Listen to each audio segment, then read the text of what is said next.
Olá, sejam muito bem-vindos a mais um episódio do SEMcast, o podcast da Clínica SEM. Hoje o tema é muito especial e vai agradar pais e responsáveis por suas crianças e adolescentes, porque o tema de hoje é puberdade precoce.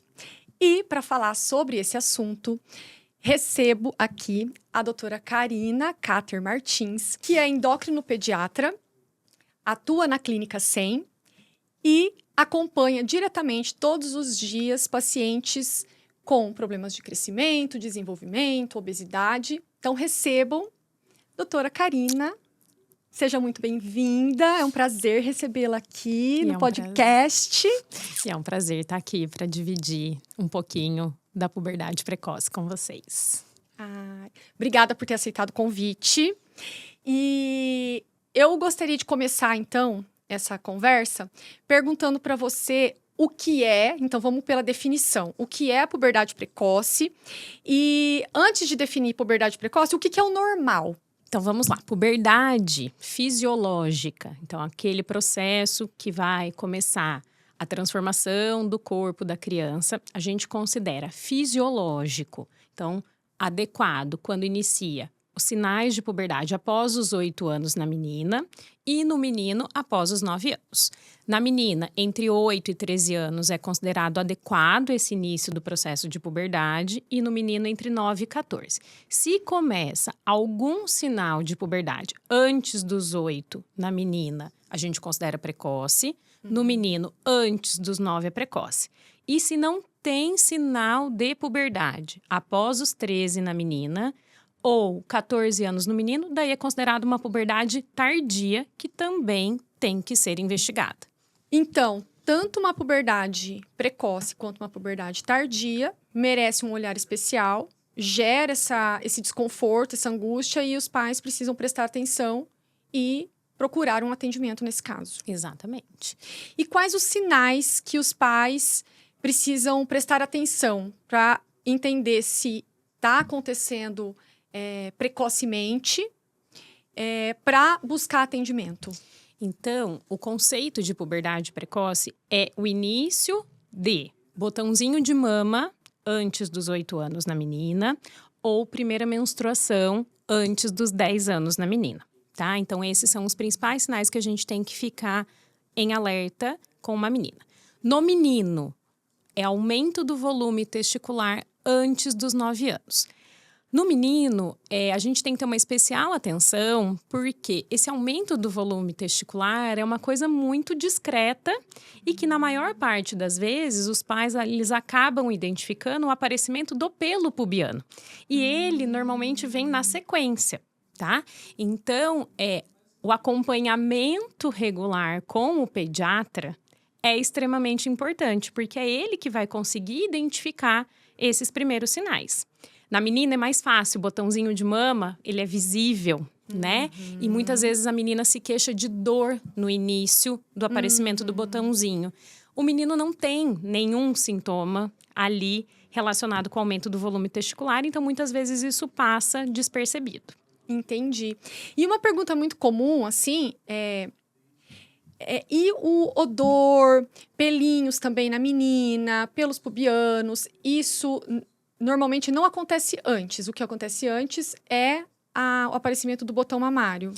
A sequência fisiológica natural do aparecimento é o botão mamário primeiro, mas também a gente tem que ficar em alerta com odor axilar, pelo pubiano antes dos 8 anos na menina e antes dos 9 anos no menino, a gente tem que fazer uma investigação para a gente avaliar. Uma coisa que eu sempre gosto de explicar para os pais é o seguinte: puberdade, quem vai ativar todo esse processo é a hipófise lá dentro da cabeça. Quem vai fazer odor axilar, pelo pubiano, acne, oleosidade, é uma glândula que fica dentro da barriga, que é a adrenal ou suprarrenal. Elas têm mecanismos independentes, mas que acabam se cruzando.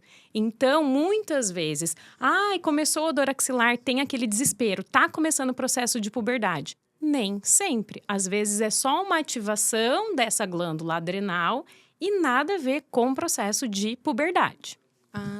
muito interessante.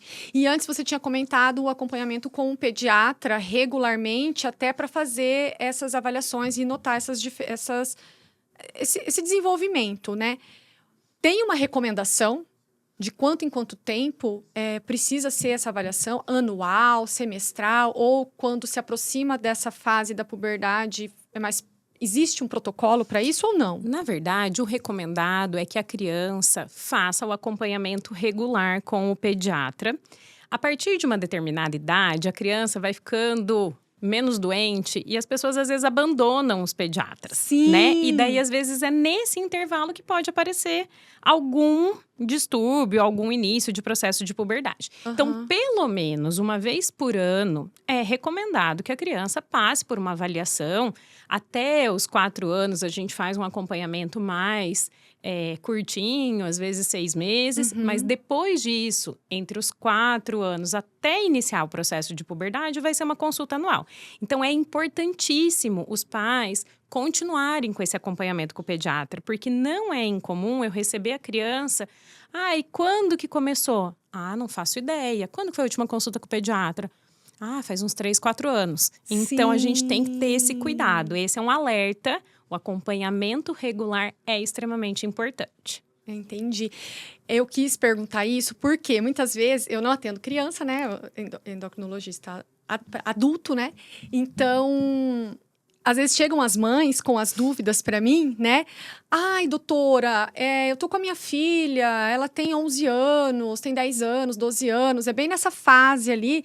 E ela fala assim, olha, eu tô meio perdida, porque já não sei mais se eu levo no pediatra, porque também tem tanto tempo que eu não vou no pediatra, porque ela não fica doente, agora eu já não sei mais, será que eu levo no ginecologista, eu levo, né? E daí eu falo, passa com a Karina, né? Mas porque tem essa dúvida, porque as crianças realmente elas ficam saudáveis, vão ao médico se tiver algum problema, mas para esse acompanhamento, como está indo tudo bem, correndo tudo bem, acaba que às vezes não tem essa regularidade, né? Exato. Então, assim, é muito comum eu começar a acompanhar a criança justamente por isso. O que trouxe vocês aqui? É para eu começar a acompanhar para saber se está tudo bem, como que tá o processo de puberdade. Então, assim, é interessante, sim, a gente ir acompanhando. Porque quando eu tenho uma puberdade precoce, quanto antes eu faço o diagnóstico, quanto mais cedo eu tenho esse diagnóstico e eu começo a fazer um tratamento, melhor é a resposta ao tratamento. Então, por isso que o acompanhamento é importantíssimo.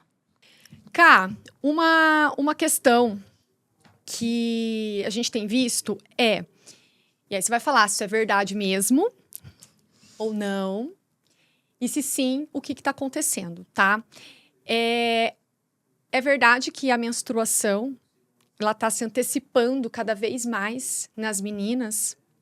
Então, assim, uma coisa que é importante. A primeira menstruação, antigamente, na época das nossas avós, bisavós, elas aconteciam... A primeira menstruação acontecia um pouco mais tarde por uma questão de desnutrição, tá? Conforme foi tendo uma melhora na qualidade de vida, aporte calórico, a primeira menstruação foi se antecipando. Atualmente, um dos fatores que está fazendo o processo de puberdade e da primeira menstruação, que é a menarca, acontecer mais cedo, é o excesso de peso. Então, o excesso de peso é um dos fatores que está fazendo se antecipar. O processo de puberdade, Júlia, ele é multifatorial. Não é uma única coisa que vai lá e começa esse processo. Então, assim, a gente sabe que os fatores genéticos estão por volta de 70% do início do processo da puberdade tem um fator genético. Então, assim, a idade que a mãe menstruou é extremamente importante. Uma família que tem caso de puberdade precoce, então são crianças que a gente tem que ficar com um olhar mais atento. A gente sabe que as questões nutricionais influenciam. E uma coisa que tem se falado muito são os disruptores endócrinos, né? Que são substâncias que nós encontramos, às vezes, em produtos de higiene, teflon, né, o alumínio da panela, pesticidas, que são substâncias que podem desencadear uma alteração no processo hormonal. Eu sempre gosto de explicar para os pais assim: O disruptor endócrino, né? Então, os nossos hormônios, eles funcionam num sistema chave-fechadura. Vem uma chave que ativa ou desativa o hormônio. O disruptor endócrino, ele é uma falsa chave. E ele vai lá e ele muda a função, a ação, o transporte desse hormônio. E daí pode ser um dos fatores que está influenciando no processo da puberdade das crianças. Entendi.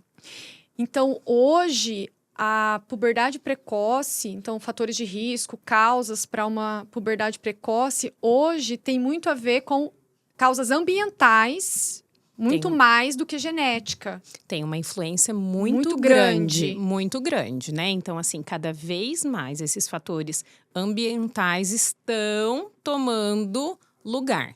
A principal causa de puberdade precoce, ela é idiopática. Ou seja, a gente vai investigar e a gente não vai achar um tumor, por exemplo, que está causando essa puberdade precoce. Os tumores são causas de puberdade precoce, tumor de sistema nervoso central, mas eles são mais raros.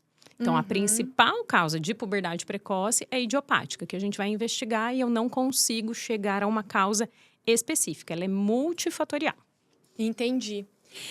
E eu quero continuar nessa pauta de disruptor endócrino e tal, porque a gente vê hoje muito influência de rede social, a coisa da sexualização, uso... Aí você vai me dizer se isso faz sentido ou não. Uso de maquiagem, esmalte, cosméticos, produtos de cabelo e tal. Produtos que, teoricamente, direcionado para adulto, crianças usando. Ainda que tenha produtos adaptados para o público infantil. Esse tipo de substância, esmalte, maquiagem, produtos para cabelo, até mesmo influência da tela, excesso de tela ou o conteúdo de tela, isso tudo está influenciando diretamente? Está. Então, falando especificamente dos produtos de higiene, cosméticos, né, esmalte, o que a gente sabe? Essas substâncias, os disruptores endócrinos, eles estão presentes na grande parte dos produtos e às vezes até nos produtos ditos infantis, tá? Então, isso é uma coisa que a gente tem que ficar de olho na composição do produto que a gente está usando nos nossos filhos, tá? Uma outra coisa, como você comentou, né? Então, assim, produto de higiene adulto. Então, às vezes, assim, o filho tá tomando banho lá no banheiro dos pais, vai, pega, usa o shampoo, o sabonete dos pais.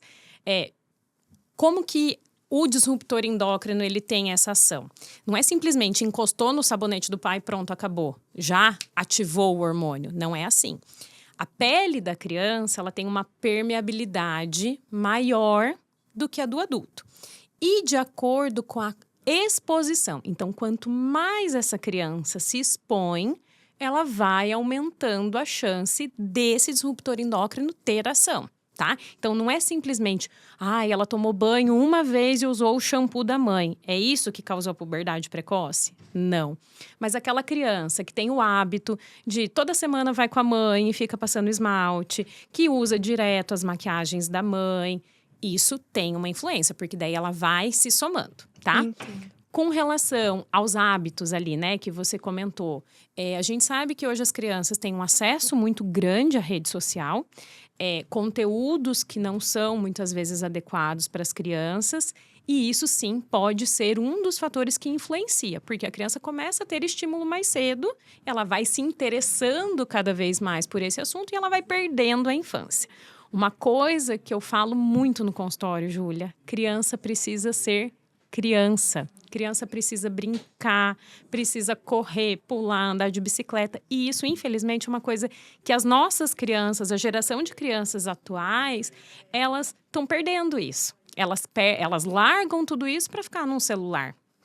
E isso é indireto, né? Na verdade, nem indireto, direto, acaba tendo essa influência nesse processo do desenvolvimento como um todo, do crescimento, do desenvolvimento do processo de puberdade, em tudo. É problemático. Não é fácil. E eu acho que a sua resposta vai ser curta e objetiva, mas eu vou fazer mesmo assim, porque como eu atendo adultos que fazem, muitas vezes, reposição hormonal à base de gel.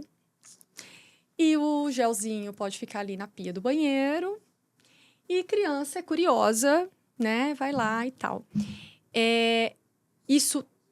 A questão da reposição hormonal nos pais, né? No caso, você percebe que tem aumentado o índice de puberdade precoce em crianças quando você vai investigar ali por que essa criança tem puberdade precoce? Tem aumentado isso em decorrência de tratamento dos pais? Na verdade, assim, Júlia, vem aumentando significativamente os casos de consultas pelos pubianos antes da hora. Então, antes dos 8 na menina, antes dos 9 no menino. E na maior parte das vezes, quando a gente vai investigar, tem alguém usando testosterona à base de gel, tá? Então, você falou assim, ficou ali na pia, né? Não só isso. Às vezes, o pai, a mãe, né? Passa em uma determinada área do corpo e deita na cama. Eu já tive um caso que o bebezinho, ele ia para a cama na madrugada, o pai tirava do berço e colocava para dormir no meio dos pais. E ele ficava no lugar do pai. E ele começou com um pelinho pubiano porque o pai estava usando testosterona, tá? Então, assim, o problema de todos esses hormônios à base de gel é que eles vão estimular. Como eu acabei de explicar, a permeabilidade da pele da criança, ela é muito maior. Então, a absorção, ela é muito mais rápida. Enquanto no adulto leva meses para subir aí uma testosterona, um estrogênio, na criança é rapidinho. E isso pode ser um gatilho para começar todo um processo de puberdade de forma geral. Uma das consequências do uso, por exemplo, do contato da testosterona com a criança, além do aparecimento do pelo pubiano, é avanço da idade óssea. E, consequentemente, quando a gente tem um avanço da idade óssea, você tem um fechamento mais rápido do espaço de crescimento e eu posso ter um comprometimento da estatura final dessa criança por conta desse contato com a testosterona gel, por exemplo. Então, isso vem cada vez mais sendo frequente no nosso consultório. Então, eu acho que essa é uma mensagem muito importante que a gente precisa deixar aqui, né, Ká? Porque eu sempre explico, né, para os pacientes esse cuidado, né? Então, aqui, né, atenção especial para os pais que usam hormônio em forma de gel. Atenção ao local onde deixa, local aonde aplica, se vai ter exposição à criança ou não esse local. Então, esse local deve ser um local que fique protegido, né, da criança. Lavar a mão. Muito bem lavado. Muito bem lavado, né? Porque pode estar colocando em risco a saúde da criança, né? Toalha. Então, toalha é só do pai ou da mãe, porque às vezes é isso. Às vezes tem ali, né? Utiliza junto e a pessoa passou no corpo que estava com a base do hormônio, então pode ter, aí sim, tem que ter esse cuidado. Então, assim, o que eu sempre falo para os pais, eu não estou questionando o uso do pai ou da mãe em fazer a reposição. Não estou questionando. É só o alerta de como utilizar e o cuidado, né? Então, às vezes, tem que pecar por excesso mesmo. Compra uma caixinha de luva, utiliza uma luva, passa na hora que a criança foi para a escola, enfim, para reduzir esse contato mesmo. Perfeito. E agora, me explica para as pessoas como que a gente diagnostica, como que faz o diagnóstico? Precisa de exame só pela avaliação clínica? Como que se dá a sequência? Então, a pessoa chega lá, o paciente chega no teu consultório, olha, aconteceu isso, ou menstruou, ou apareceu o botão mamário, aumentou o testículo, tal. E aí, e agora? O que a gente faz? Como que é esse processo?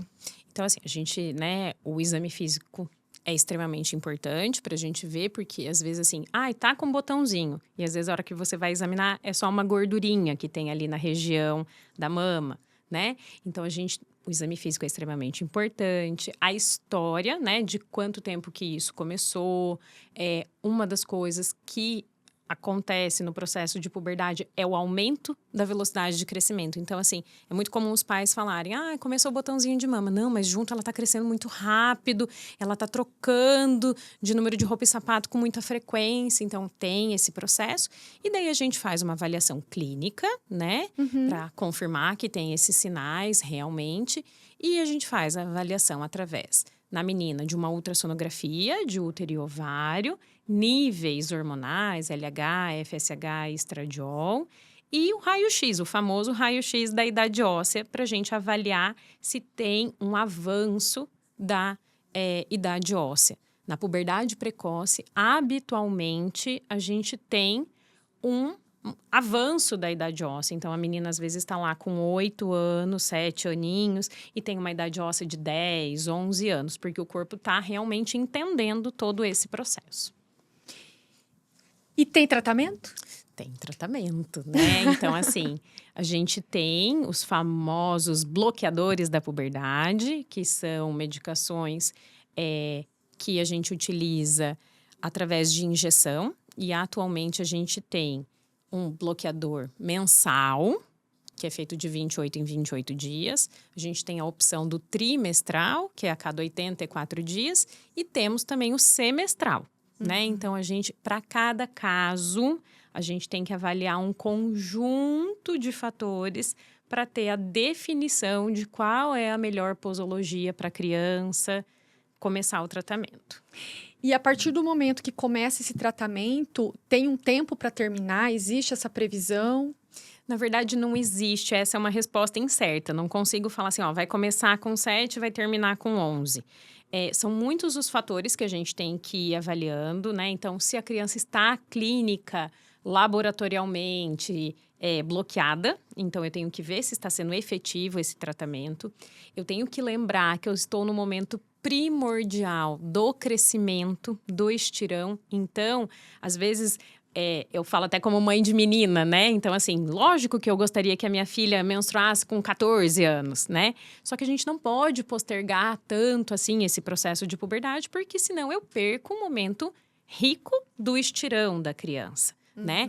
Então, a gente tem que ir avaliando cada caso, mas normalmente por volta dos 11 anos, mais ou menos, a gente tem o hábito de tirar o bloqueio da puberdade na menina e por volta mais ou menos dos 12, 13 anos no menino para deixar esse processo todo acontecer. É interessante isso que você falou, porque normalmente os pais ficam, tipo, uma dor no coração. Mas tem só 11 anos, vamos deixar mais um pouquinho. Tem isso, não tem? Tem muito isso, né? Então, assim, a gente sempre quer que seja um pouquinho mais tarde, né? A primeira menstruação da menina, mas a gente tem que entender a importância desse processo tão importante para o corpo da criança. Muito bem. Esse é mais um caso de que o tratamento, a abordagem é individualizada, não tem uma regra geral. Não. Uma coisa que também é importante, tá, Júlia? Que a gente está falando aqui em puberdade precoce. Às vezes, a gente tem caso de uma criança que começa o processo de puberdade em idade adequada, tá? Mas ela faz uma rápida evolução. Então, entre começar o botãozinho de mama e a menina ter a primeira menstruação, a gente tem um intervalo de 2 anos, normalmente, tá? E, às vezes, o que acontece? A menina começa o botãozinho de mama, só que ela faz uma puberdade que a gente chama rapidamente progressiva. E não duram esses 2 anos, esse processo. E daí encolhe, e isso pode trazer um impacto negativo para a criança, tá? Então, o processo de puberdade, ele é importante ser acompanhado justamente por conta disso. Porque, às vezes, a menina ou o menino começam numa idade adequada, porém, evolui rapidamente. Então, isso é outra coisa que a gente tem que ficar em alerta. E, dependendo do caso, uma puberdade rapidamente progressiva é indicativo de tratamento. Faz o bloqueio. Faz o bloqueio.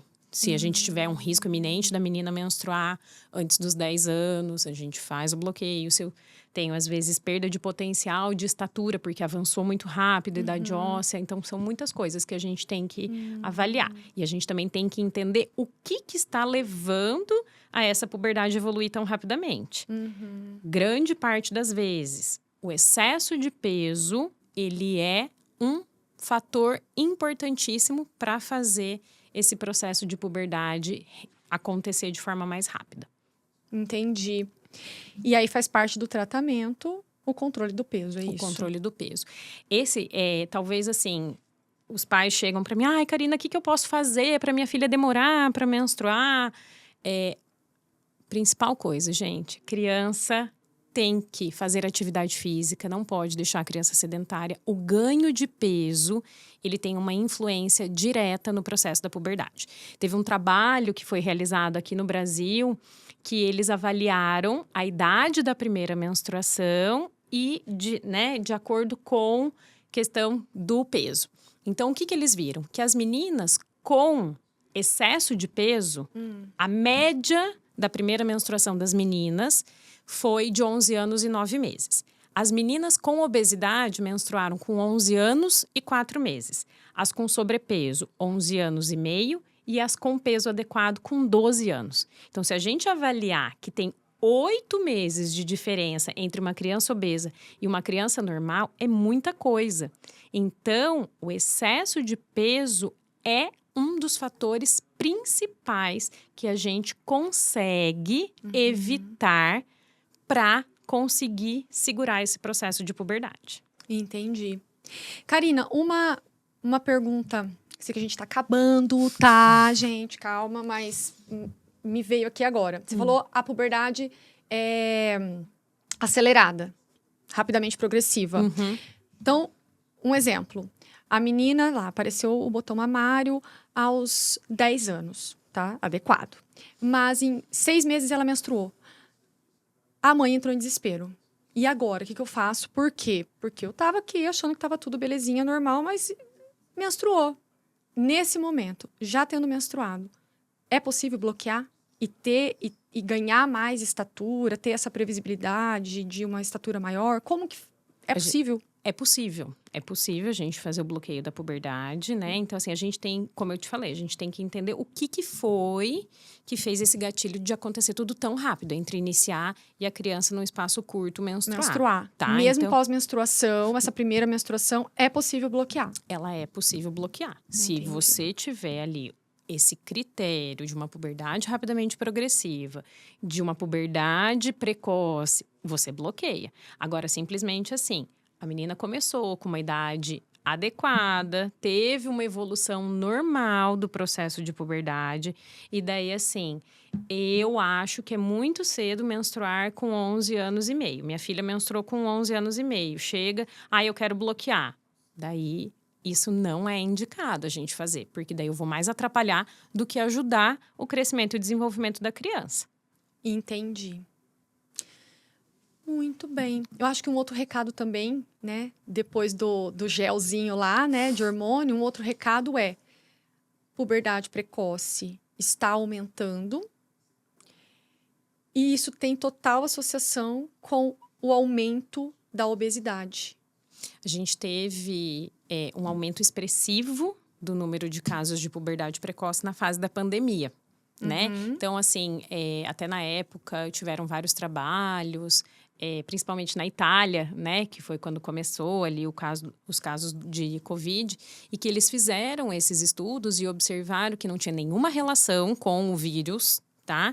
E sim com o fato da criança ter ficado restrita em casa, sedentária, comendo em grande quantidade. Então, o ganho de peso fez esse processo da puberdade acontecer mais cedo. Então, a obesidade, ela vem sendo um dos principais gatilhos para esse processo de puberdade acontecer mais cedo. E o que a gente tem que cuidar é que a obesidade vem aumentando gradativamente, né? Então, estima-se aí que até 2050 a gente tenha uma população infantil muito obesa. Então, a gente tem que cuidar. Então, assim, gente, os pais responsáveis que não querem que seus filhos acelerem o crescimento, né, Karina? Um cuidado especial é cuidar com o peso da criança. Sim. Né? Cuidar com o peso da criança, estimular a atividade física, dormir cedo, se alimentar de forma saudável, evitar muita tela, evitar produtos químicos Industrializados, embutidos, tudo isso a gente tem que realmente segurar. Muito bem, recado dado. Só vou falar mais uma coisinha. Eu fiquei falando muito de menina, menstruação. É porque puberdade precoce é mais comum em menina, tá? Então, por isso que assim, a gente acaba falando muito da menina, mas também acontece no menino. Então, os pais de meninos também precisam ficar em alerta. E como eu falei, o aumento do volume testicular é uma coisa que passa despercebido. Consulta, né? Então, tem que fazer consulta regular com o pediatra ou endócrino pediatra. Muito bem. Cá, a gente tá chegando ao final. Eu queria muito agradecer, porque foi um bate-papo muito enriquecedor. Eu acho que os pais responsáveis, e não só, né? Todos nós, mesmo quem não tem os filhos, mas tem um sobrinho, tem amigo, pode passar esse recado, né? É um recado geral. É um recado geral, né? E queria agradecer muito pela disponibilidade. E eu queria perguntar se você quer deixar algum recado final. Eu agradeço a oportunidade de vir falar um pouquinho aí sobre puberdade precoce. É um assunto tão comum no consultório, né? Esse processo de avaliação. E como eu falei, acho que talvez o recado mais importante. Criança precisa ser criança. Criança precisa brincar, criança precisa se alimentar bem, dormir cedo. Então, ter hábitos de vida saudáveis.